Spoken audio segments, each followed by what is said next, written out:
अब देखिए क्या बातचीत हुई। बातचीत में जो शामिल लोग थे वो विस्तार से नहीं बताएंगे, तब तक पता नहीं चल पाएगा।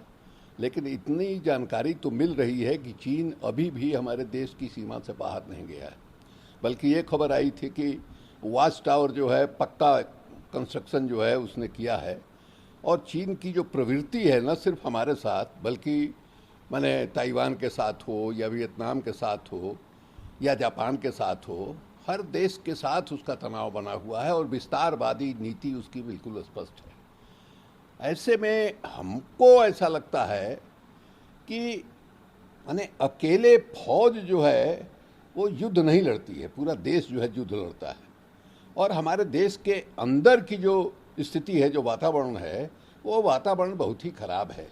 एक तो बिल्कुल जो सत्ताधारी पार्टी है वो सांप्रदायिक राजनीति जो है चला रही है। देश के अंदर विभाजन है। 18 करोड़ 20 करोड़ की आबादी वाले एक समूह को आप उसकी देशभक्ति को आप संदेह की नज़र से देख रहे हैं।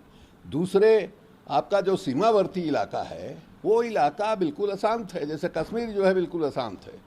पाकिस्तान के साथ उसका बॉर्डर लगा हुआ है, चीन के साथ उसका बॉर्डर लगा हुआ है, अफगानिस्तान जो है कुछ दूरी पर है। और इधर चिंता का मामला ये आ गया है कि जब अमेरिका जिस ढंग से पलायन किया अफगानिस्तान से, मैंने किसी हालत में नहीं छोड़ा। और आज जो है जिस ढंग से आपको वहाँ कब्जा करते जा रहे हैं ये आतंकवादी समूह जो है तालिबान वाले लोग, उन लोगों का दावा है कि हमने 3/4 अफगानिस्तान पर कब्जा कर लिया है। और वहाँ गए हैं और वहाँ से हो गया है कि नहीं साहब अब यहाँ शरिया का कानून जो है लागू होगा, औरतों पर जो है वो जुल्म ढाना जो है शुरू हो जाएगा वहाँ पर। तो ये पूरा का पूरा देश के अंदर का जो वातावरण है और हमारे सीमावर्ती इलाके में जो परिस्थिति है उसको देखकर चिंता होती है कि चीन के साथ अगर हमारा युद्ध हो गया, टकराव हो गया, तो क्या उसकी तैयारी हमारे देश के अंदर और सीमाओं पर हमारी है या नहीं है, इस पर शंका पैदा होता है। इसलिए हमको लगता है कि इस नज़रिए से भी हम लोगों को खास करके जो सत्ताधारी दल है उसको इस पर विचार करना चाहिए, देखना चाहिए। बहुत से निडर लोग हैं जो कांग्रेस में नहीं हैं, उन्हें कांग्रेस में लाया जाना चाहिए और भाजपा से डरने वाले कांग्रेसियों को बाहर का दरवाजा दिखाया जाना चाहिए। हमें उन लोगों की जरूरत नहीं है जो आरएसएस की विचारधारा में विश्वास करते हैं। हमें निडर लोगों की जरूरत है। पार्टी के एसएम की विभाग की बैठक में कांग्रेस नेता राहुल गांधी ने यह बात कही। अब देखिए, अभी तो आश्चर्य की बात है कि कांग्रेस के भीतर जो है आरएसएस से डरने वाले लोग हैं, आरएसएस के विचारधारा को मानने वाले लोग हैं। ये जो बयान है तो इसी को कबूल कर रहा है। तो भाई कैसी पार्टी है आपकी? और ये सब लोग मान के चल रहे हैं कि इधर से उधर जाने में कोई किसी को प्रॉब्लम जो है वो होता नहीं है। और जहाँ तक डरने और नहीं डरने का सवाल है, कौन संघर्ष कर रहा है? जनता बाप बाप कर रही है, महंगाई की मार से लोग त्रस्त हैं। ऐसे ही हमारी अर्थव्यवस्था जो है भयानक ढंग से मंदी में है, बाजार में डिमांड नहीं है और चीज़ों का दाम कैसे बढ़ रहा है भाई? महंगाई बढ़ती है तो उसका एक सिद्धांत है कि साहब बाजार में डिमांड कम ज़्यादा है और आपूर्ति जो है कम है, इसलिए महंगाई है।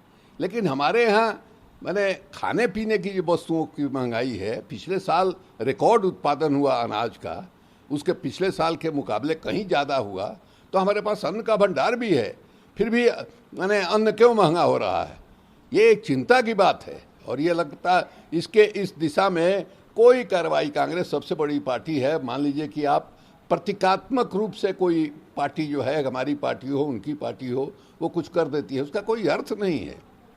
महंगाई पर जनता को संगठित करना, हमको याद है जब हम लोग समाजवादी आंदोलन में थे तो इस पर मैं कितने लोगों का अब तक सर फूटा होता, कितने लोग लाठी खाए होते, जेल में गए होते, वो कहीं दिखाई नहीं दे रहा है। यही सबसे निराशा पैदा करने वाली स्थिति ये है। इसलिए कांग्रेस जो है अपने मुंह मियाँ मिट्ठू बने कि किसी की कोई ज़रूरत नहीं। आप कर क्या रहे हैं कि किसी को ज़रूरत होगी? आप जो है मैदान में उतरिए, उतर करके आप जो है आगे बढ़ें। लाठी खाने के लिए राहुल जी तैयार हो, प्रियंका जी तैयार हो, उसके बाद न टेस्ट होगा, उसके बाद परीक्षा होगी कि कौन लोग जो है डरने वाले हैं और कौन लोग निडर हैं। अभी तो सब डरे हुए दिखाई दे रहे हैं।